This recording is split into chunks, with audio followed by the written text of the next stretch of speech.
What happens when the modern world of bravado meets the ancient world of self-mastery? Andrew Tate, a name that sparks admiration, anger, and endless debate. A man who preaches dominance, wealth, and unapologetic masculinity. But what would the Stoics Seneca, Epictetus, and Marcus Aurelius say if they could scroll through his Twitter feed? Today, we're not here to cancel or to praise. We're here to reflect, stoically. Andrew Tate projects strength, certainty, and superiority. To many, he is the embodiment of a man who's figured life out. Cars, status, control. But Stoicism asks us one simple question. Is it within your control? Epictetus said, wealth consists not in having great possessions, but in having few wants. To a Stoic, Tate's accumulation of material wealth is not inherently wrong, but it is empty if used as a substitute for virtue. A Stoic doesn't flaunt control, they practice it inwardly, quietly, without need for external validation. Marcus Aurelius ruled the Roman Empire, the greatest power of his time, yet wrote nightly reminders to remain humble, reminding himself that the opinion of 10,000 men is of no value if none of them know anything about you as a person. Would he admire Tate's confidence or pity the insecurity behind the performance? Tate speaks often about masculinity, about being strong, being dominant, being unbreakable. But the Stoics had a different image of strength. For them, masculinity wasn't about how many push-ups you can do or how many women you can conquer. It was about virtue, about wisdom, justice, temperance, courage. Seneca said, "You are a great man, but how do I know? By what you do, not by what you say." A Stoic man doesn't need to proclaim his strength. He lives it calmly. He doesn't dominate others. He masters himself. To the Stoic, real power is the ability to walk away, not the need to win. Would the Stoics have seen Tate's version of masculinity as power or as performance? Andrew Tate often speaks of freedom, financial freedom, freedom from the matrix, freedom from rules. But the Stoics taught a different kind of freedom. Epictetus was born a slave. He had nothing, no wealth, no property, no freedom of movement. And yet, he was one of the freest men who ever lived.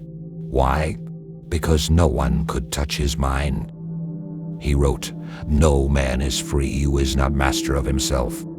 Freedom to a Stoic isn't about escaping the system. It's about being unshaken within it, not needing validation, not needing power, just being enough. Tate wants to free people from systems. The Stoics want to free you from yourself. And that's a harder battle. Andrew Tate often speaks as if nothing affects him. No emotions, no fear, no weakness. But the Stoics didn't suppress emotion. They understood it. Marcus Aurelius wrote, "You have power over your mind, not outside events. Realize this, and you will find strength." The Stoic doesn't pretend they're invincible. They know that to be human is to feel pain, sadness, even fear. But they don't let those emotions control them. They pause. They reflect. They act, not react. To claim that you feel nothing is not strength. It is numbness. A man who feels and yet remains composed, that is a Stoic. Would Epictetus see Tate's invulnerability as courage or as fear in disguise? Tate has built a massive following. Millions of men look up to him. Some see him as a father figure, a mentor, a model, but influence comes with responsibility. The Stoics believe that every man leaves behind a legacy, not just in words, but in the character they help shape in others. Marcus Aurelius said, "Waste no more time arguing what a good man should be. Be one. You can tell people to become better, or you can be better and let them follow." Tate's voice is powerful.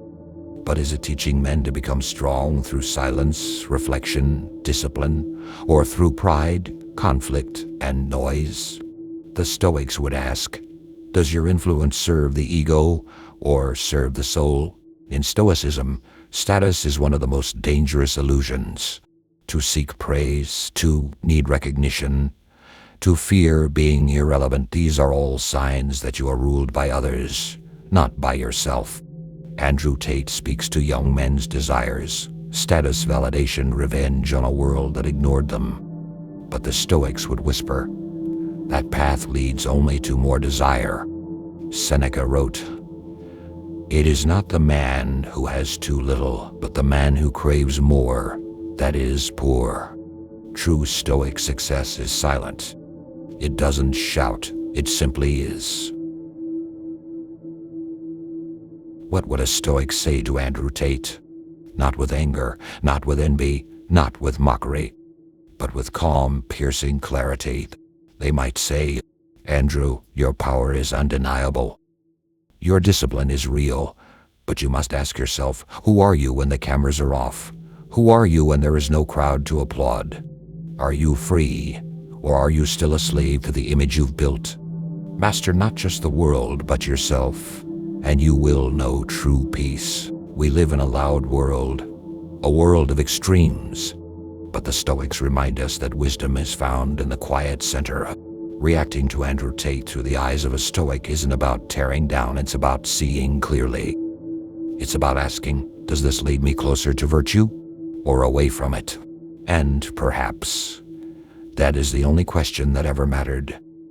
If this reflection gave you something to think about, consider subscribing for more Stoic insights. And remember, true strength is silent, and real freedom begins within.